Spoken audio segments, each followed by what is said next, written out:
Pertama kali tentunya turut berduka cita juga ya kepada korban-korban yang ada di perang tersebut ya.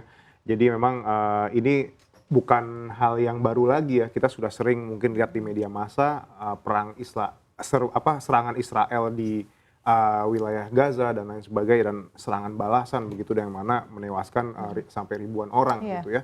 Dan sekarang itu memang kalau dibilang apakah ada korelasinya kepada ekonomi dunia, pastinya ada ya.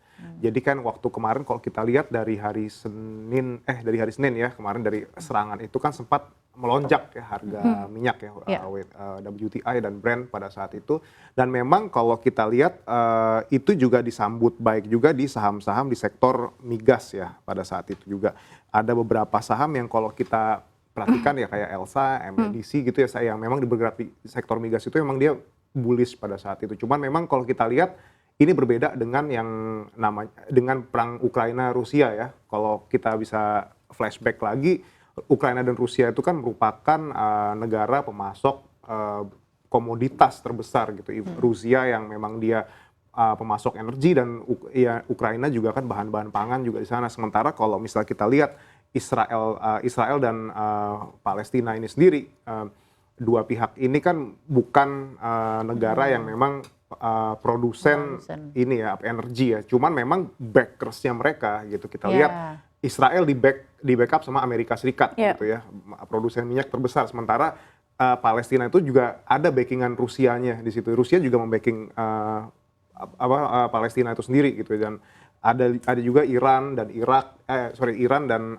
beberapa negara lain yang memang tergabung di negara-negara Arab juga yang penghasil minyak juga dia membackup Palestina gitu. Dan imagine gitu kalau memang suatu saat ada perang pecah di wilayah tersebut yang mana bisa mengganggu supply minyak di situ kan. Otomatis kan harga minyak itu sendiri yang bisa melambung, dan kalau sudah melambung bisa semakin kemana-mana gitu.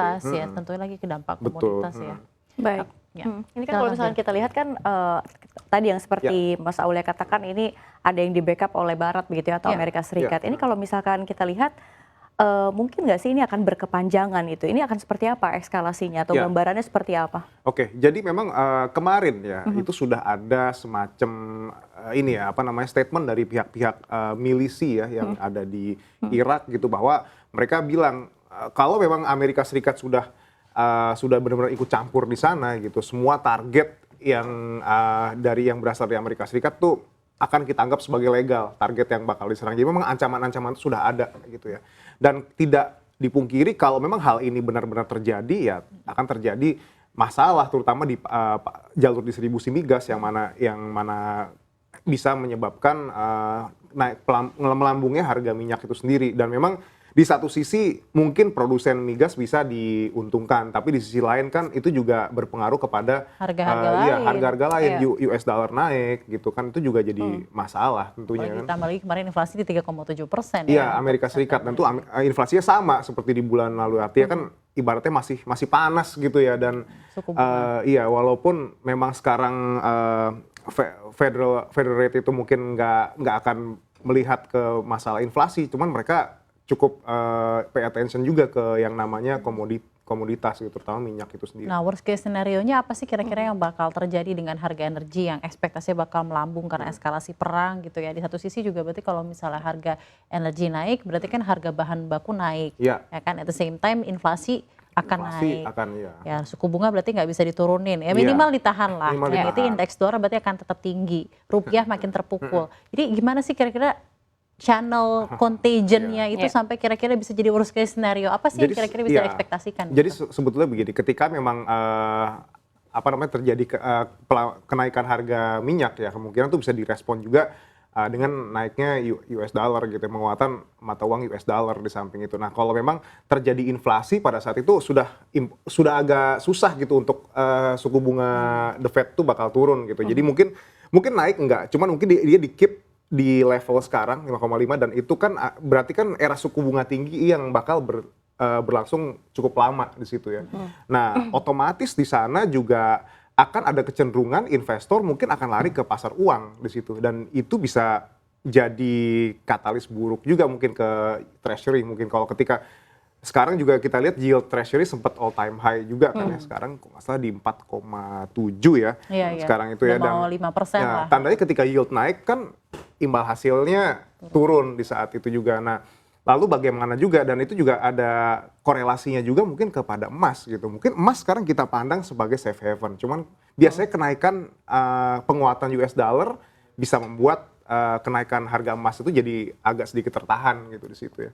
Jadi ya mungkin kalaupun memang agak ada kenaikan sebagai safe haven itu sendiri, tapi mungkin saya lihat agak terbatas kalau memang ini menjadi sangat tereskalasi gitu konfliknya. Jadi malah sebenarnya yang dampak baiknya ke emas ya, sebagai lagi-lagi considerably as a commodity yang safe haven Ya, gitu di ya. situ. Cuman memang ya karena dolarnya juga menguat, ya ini mungkin agak sedikit lebih terbatas lah di sini. Oke. Baik, jadi memang efek dominonya ada banyak sekali ya. Jadi Sangat kalau banyak. misalkan kalau kita lihat ini harus seperti apa pemerintah Indonesia dengan kebijakan-kebijakan yang ada begitu kalau kita lihat. Iya, kalau kita lihat sekarang kan kita juga supportnya kan di two state solution, gimana juga lebih baik memang kondisi yang damai gitu ya di sini ya. Kalau memang ada perang seperti ini, efeknya bisa ke komoditi nanti ke inflasi dan lain sebagainya. Jadi bagaimana memang Indonesia kalau bisa memang menjadi mediatornya di sini ya. Apapun yang dilakukan adalah untuk mendukung perdamaian sebetulnya. Untuk Bank Indonesia sendiri, untuk kenaikan suku bunga, apakah memang masih menahan atau memang akan seperti apa? Karena memang kalau kita lihat The Fed juga tipis-tipis sudah mau Sudah. sama begitu, ada kemungkinan 20. buat naik Iya, di level itu yang dia. sama begitu. At least tidak, kalau bisa memang tidak dinaikkan ya. Kalau memang bisa ditahan ya ditahan gitu. Dan kalau memang acuannya memang sekarang yang jadi acuan tuh the Fed juga ya di situ ya. Sebisa mungkin memang kalau memang dinaikkan, khawatirnya juga konsumsi juga bakal bisa tertahan pada saat itu, dan itu malah jadi masalah baru gitu di kita sendiri gitu.